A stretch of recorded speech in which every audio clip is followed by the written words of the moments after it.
I've sewn a cylinder, and the length of the cylinder is much larger than the circle that I'll be inserting into the casing that I'm making for the cylinder. This will allow this fabric to gather around this circle. So first I'm making a hem that I'm going to sew. So I'm just folded this fabric over, and I'm making sure that there's plenty of space. I'll be sewing along this line, but there's plenty of space here for the circle of wood, the embroidery hoop that I'll be sewing into this to move around and to gather this fabric around. So I just lift up the fabric and shift it around as I'm sewing. You can see here the seam is on the inside. So I sewed the two edges of just a long rectangle together and then right side out at it to make sure that that seam is on the inside.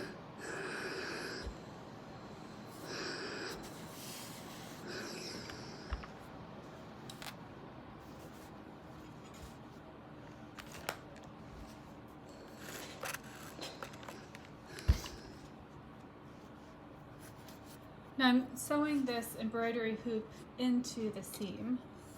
So I will put it in here and start sewing along. I need to make sure that first off the casing is large enough as I'm sewing, and I have to sew it into it rather than sewing the casing and inserting this hoop, because there's no cut in this hoop. It's all a solid piece of wood. Okay, I have my cylinder and I folded the edge of it and ironed it just to really give myself a seam. I'm not going to pin this because it's easier for me to work with it when it's not pinned. You may have a different preference. So first I'll insert this circle into the folded over hem, and I'm pushing it as close to the iron line as I can. And then I'm going to start sewing all the way along this edge here.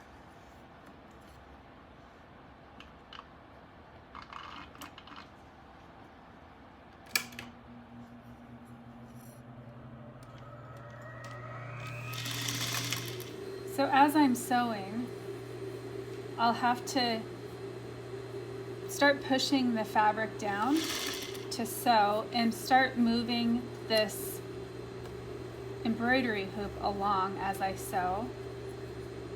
Because I'm sewing onto a curved form, it's a little bit trickier than just sewing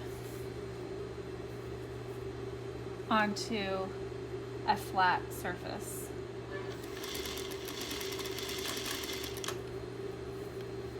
And really, the larger the fold, the more space there is to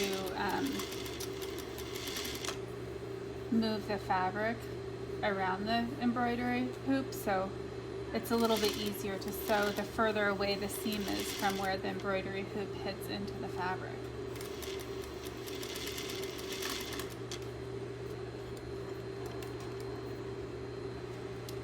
Okay, right now you can see right up here there's fabric and it's starting to curve around, but then I have all this extra fabric that needs to be sewn on. So what I do is I just take this and curve it around. So you can see it's bunching up here, and then I can open it up after I'm finished sewing and really put it, even it out.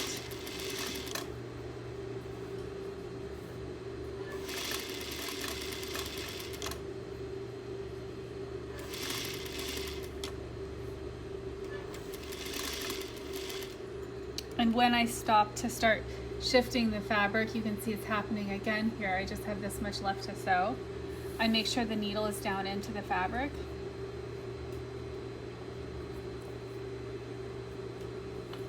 And then I'm just repositioning this crease here that I ironed and putting that at the top of this embroidery hoop, so everything's in line where it should be.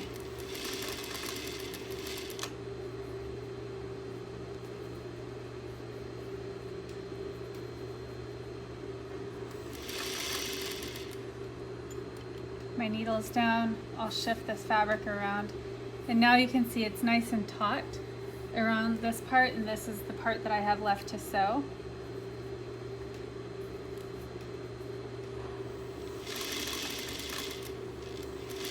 And I want to try to keep this seam as straight as possible. It can be a little bit tricky when you're sewing a three-dimensional shape into a form, but it's helpful to be able to push that around. Now I've come back to where I started.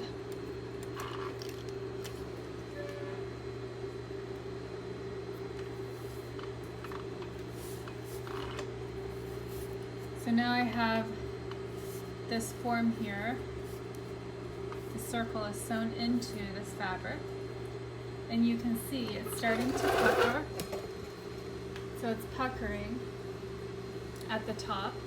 So there's more volume at the bottom, and you can see the longer this rectangle is when I start sewing it into a cylinder, the more puckered it will be. If I want it to be more straight and exact, then I can do that first. So the steps of sewing: first, cut a long rectangle. Second, place right sides together, sew a seam. Third, iron a fold in the fabric. And then fourth, place the circle into that fold and then sew along the edge to make sure the fabric gets sewn to the circle.